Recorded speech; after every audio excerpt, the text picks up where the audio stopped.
ஐபாக்ஸ் நேயர்களுக்கு வணக்கம். நம்ம கடந்த சில எபிசோட்ஸா கிரகங்களே கோவில்களா அப்படின்ற தலைப்பின் கீழே நிறைய வீடியோக்கள் பார்த்துட்டு வரோம். குறுங்காலீஸ்வரர் கோயில். இந்த கோயில் எங்க இருக்குன்னா சென்னையில கோயம்பேட்டில் தான் இருக்கு. இந்த கோயில்ல என்ன விசேஷம்னா பழமையான கோயில் இது. முதல்ல இது 1000 வருடத்திற்கு மேற்பட்ட உள்ள கோயில்கள். இந்த கோயில்ல மிகப்பெரிய வரலாறுகள்லாம் உண்டு. இந்த கோயில் ஏற்கனவே மணலால மூடப்பட்டிருந்ததாகவும் சோழ மன்னன் அப்ப அந்த வழியா போகும்பொழுது வண்டி சக்கரத்துல சிக்கி ரத்தம் வெளியே வந்திருக்குது. ரத்தம் வெளியே வர்றதை பார்த்தோன்னே இவர் அந்த மணல் எல்லாம் விலைக்கிட்டு பார்த்தா உள்ள ஒரு சிவன் சிலை இருந்திருக்கு. இந்த தேர் சக்கரத்துல சிக்கினதுனால அந்த லிங்கத்தோட பானம் கீழே குறுகிட்டு இருக்குது. அப்புறம் அவரே அதை எடுத்து வச்சு வழிபட ஆரம்பிச்சிட்டாங்க. இப்படி ஒரு விஷயம் சொல்லுவாங்க. இதுலயே இன்னொரு கதையும் உண்டு. சீதா பிராட்டியார் மேல ராமர் சந்தேகப்பட்டு அவரை வனத்துக்கு அனுப்பிட்டார். அந்த வனம் இங்க சென்னை அருகில் இருக்கிறதாகவும் ஒரு பேச்சு உண்டு. இங்க இவங்க லவன் குசன் அப்படின்னு இருவரை பெற்றுக்கிட்டு இந்த இடத்துல இருந்தாங்க. அந்த நேரத்துல தன்னுடைய தகப்பனார் அங்க யாகம் நடத்துறத கேள்விப்பட்டு இவங்க பார்க்க போறாங்க. மனைவி இல்லாம அந்த யாகத்தை நடத்தக்கூடாது அப்படின்றதுனால இவங்க கோவப்பட்டு போய் லவனும் குசனும் அங்க பார்த்துருக்காங்க. பார்த்துட்டு இவங்க தன்னுடைய இருப்பிடம் தேடி திரும்ப வந்துட்டாங்க. அப்போ யாக குதிரை அதோட சேர்ந்து வந்திருக்குது. அதோட சேர்ந்து சில சத்துருக்களும் அதோட வந்திருக்கிறாங்க. இவங்க என்ன பண்ணிட்டாங்க அப்படின்னா இரும்பு வேலி அமைச்சு அந்த யாக குதிரையை கட்டி போட்டுட்டாங்க. அதே போல சத்துருக்களையும் அழிச்சிட்டாங்க. இரும்பு வேலி எடுத்து அமைச்சதுனாலதான் இந்த இடத்துக்கு பேரு கோ அயம் பேடு அப்படின்னு வந்தது. கோவாகிய அரசன் அயம் என்ற இரும்பை கொண்டு பேடு என்ற வேலி அமைத்ததனால் கோயம்பேடு அப்படின்னு இந்த இடத்துக்கு பெயர் வந்தது. இந்த இடத்தையே குசலபபுரீஸ்வரர் அப்படின்ற ஒரு இடமாவும் சொல்லுவாங்க. இந்த குறுங்காலீஸ்வரரையே குசலபபுரீஸ்வரர் அப்படின்ற ஒரு பேரும் முன்னாடி விளங்கி இருக்குது. இந்த யாக குதிரைய லவனும் குசனும் கட்டி போட்டது தெரிஞ்சு அங்கிருந்து லக்ஷ்மணன் வந்தார். லக்ஷ்மணனையும் இவங்க போரிட்டு ஜெயிச்சிடுறாங்க. ஜெயிச்சிட்ட பிறகு அவங்க தந்தையும் அங்கிருந்து வந்துட்டார். அதாவது ராமர் வந்துட்டார். ராமரையும் இவங்க எதிர்க்கிறாங்க. இதனாலேயே தகப்பனையே இவங்க எதிர்த்து போரிட்டதுனால இவங்களுக்கு தோஷம் வந்துட்டு இருக்கு. இந்த தோஷத்தை இந்த குறுங்காலீஸ்வரரை வழிபட்டு லவனும் குசனும் போக்குனதாக ஐதீகம் உண்டு. இந்த கோயில்ல இன்னும் சில சிறப்புகள் உண்டு. என்னன்னா சிவனுக்கு வலப்புறத்துல தர்ம சம்வர்தனி அப்படின்ற பார்வதி தேவியோட சிலையும் இருக்கு. இந்த சிலையில ஒரு விசேஷம் உண்டு. இந்த அம்மன் தன்னுடைய இடது காலை முன்னோக்கி வைத்து நடந்து வர்ற மாதிரி இருக்கும். இது எதனால அப்படின்னா நம்முடைய என்ன வேண்டுதலாக இருந்தாலும் விரைந்து ஓடி நம்முடைய துயர் தீர்க்கிறதுக்கு இவங்க தயாரா இருக்கிறதாக அர்த்தமாகுது. தீபாராதனை காட்டும் போது அவங்களுடைய இடது கால் முன் வச்ச அந்த கோலத்தையும் காட்டுவாங்க. இந்த கோவில்ல இன்னொரு விசேஷம் உண்டு. 7 குதிரைகள் பூட்டின ரதத்துல சூரியன் தன்னுடைய மனைவியுடன் வர்ற மாதிரியான ஒரு நவகிரக சிலை அங்க இருக்கு. இந்த நவகிரகத்தை வழிபடுறது மூலமா நிறைய வாக்கு சக்தி, நவகிரகங்களால் கிடைக்கக்கூடிய அருள், நவகிரகங்களால் ஏற்படக்கூடிய சங்கடங்களை தீர்க்கிறதுக்கும் இந்த நவகிரகங்களை சுத்தி வந்தாலே போதுமானது. அப்படி ஒரு சக்தி மிக்க வேற எங்கேயும் காண முடியாத நவகிரக கோலத்தை கொண்டது இந்த கோயில்ல உள்ள இறைவன். அது மட்டும் இல்ல, இந்த கோயில்ல கால பைரவர், கபால பைரவர் அப்படின்னு 2 இறைவனும் அங்க இருக்கிறாங்க.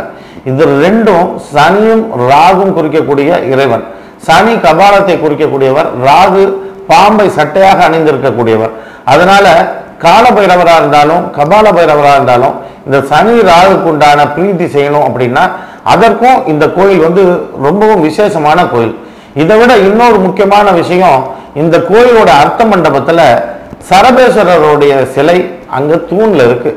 சரபேஸ்வரர்ன்றது நான் பல வீடியோக்கள்ல சொல்லியிருக்கிறேன், சூரியனும் சனியும். இந்த குறுங்காலீஸ்வரர் அப்படிங்கிறதும் குறுகிய வடிவத்தில் இருக்கிற சிவன் சனியாகவும் ஈஸ்வரர் சூரியனாகவும் இருக்கிறதுனால இது பெரும்பாலும் சூரியன் சனிக்கு உண்டான ஏற்ற பரிகார ஸ்தலமா விளங்குது. இந்த கோயில்ல வடக்கு பார்த்து 2 இறைவனும் இருக்கிறதுனால இங்க உள்ள கோயில் தீர்த்தத்துல பித்ரு தர்ப்பணம், பித்ரு தோஷங்களை நீக்கக்கூடிய சக்தி இருக்கின்றதுனால இந்த கோயில்ல பித்ருக்களுக்கு கடன் செய்யறது மிகவும் விசேஷமாக கருதப்படுது. நீண்ட காலமா பித்ரு தர்ப்பணம் செய்யாம இருக்கிறவங்க இந்த கோயில்ல ஒரு முறை செய்துட்டு வந்தா இவ்வளவு நாள் செய்யாம இருந்ததுக்கு உண்டான தோஷம் விலகி போகும்ன்றது இந்த ஸ்தலத்துடைய ஒரு மகிமை.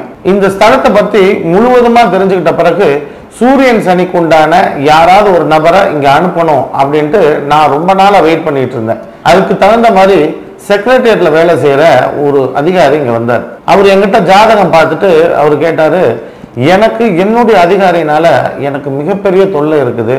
அவர் நான் என்ன மாதிரி வேலை செஞ்சு கொடுத்தாலும், நல்ல விதமா செஞ்சு கொடுத்தாலும் ரொம்ப மானக்கேடா பேசுறாரு. ஒரு 10 பேரை வச்சுக்கிட்டு என்னை அவமானப்படுத்துறாரு, அசிங்கப்படுத்துறாரு.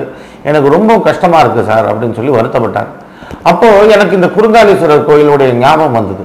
சரி, இந்த கோயில் சூரியன் சனிக்கு உண்டான ஸ்தலம் தானே, இந்த கோயில் ரொம்ப வலிமை உள்ளது தான். அதுவும் இல்லாம இந்த தர்ம சம்வர்தனையும் அங்க இருக்கிறதுனால இவருக்கு தேவையான விஷயமும் அங்க கிடைக்கும், சூரியன் சனிக்கு உண்டான பரிகாரமும் அங்க நடக்கும். அப்போ இவர் அந்த கோயிலுக்கு தொடர்ச்சியா போக சொன்னேன், அதுவும் சனிக்கிழமை அன்னைக்கு போக சொன்னேன். இவரும் தொடர்ச்சியா போக ஆரம்பிச்சார். இது கரெக்டா ஒரு 2 மாதம் 3 மாதம் போயிருக்கிறார். போகும்பொழுது இவரை எந்த அதிகாரி இவரை அவமானப்படுத்தினாரோ அசிங்கப்படுத்தினாரோ அவருக்கு திடீர்னு டிரான்ஸ்ஃபர் வேற இடத்துக்கு எங்கேயோ போயிட்டார். இப்போ இவரு ரொம்ப சந்தோஷமா ஆயிட்டார்.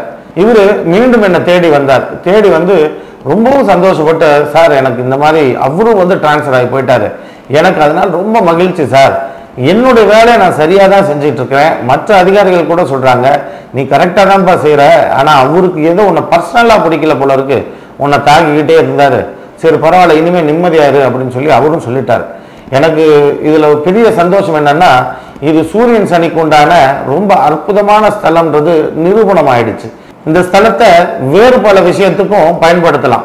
அரசியலும் அரசியல் சார்ந்த விஷயத்துக்கும், அதிகாரிகளாலும் அரசியல்வாதிகளால் ஏற்படக்கூடிய பிரச்சனைகளுக்கும், தலைமை பொறுப்புக்கு நம்ம வர முடியாம நிறைய பிரச்சனைகள் இருக்கிறவங்களுக்கும், தொடர்ச்சியா ஒரு இடத்துக்கு வேலைக்கு போக முடியல, நான் இது வரைக்கும் ஒரு 10 கம்பெனி 15 கம்பெனி மாறிக்கிட்டே இருக்கிறேன், எனக்கு சரியான வேலை அமையல அப்படின்னு நினைக்கிறவங்களுக்கும் இந்த ஸ்தலமே மிக அற்புதமான ஒரு ஸ்தலம். ஒரு கம்பெனியில வேலை செஞ்சுட்டு இருந்தா கூட இப்ப லே ஆஃப்னு ஒன்று வருது இல்லையா, இப்ப என்ன லே ஆஃப் பண்ணிடுவாங்களா, எனக்கு வேலைக்கு ஆபத்து உண்டாயிருமா அப்படின்னு பயந்துகிட்டு இருக்கிறவங்க கூட இந்த ஸ்தலத்துக்கு போயிட்டு வரும் பொழுது அவங்க அந்த பிரச்சனையில இருந்து தப்பிச்சிடுறாங்க. அவங்க ஒரு நிம்மதியான நிலையை அடைகிறாங்க. உடல் நிலையில அவங்க முதுகெலும்பு வலியிலையோ முட்டி வலியிலையோ தலைவலியிலையோ பிரச்சனை இருந்து அதனால அவங்க ரொம்ப அவதிப்பட்டு வந்தாங்கனாலும் இந்த கோயில் அவங்களுக்கு மிகச்சிறந்த ஒரு தீர்வை கொடுத்துருது. இது போல அதிசயமான கோயில்கள்லாம் நம்மிடையே நிறைய இருக்கு. ஒவ்வொன்றா அடுத்தடுத்த வாரத்துல நம்ம பார்ப்போம். அது வரைக்கும் நன்றி, வணக்கம்.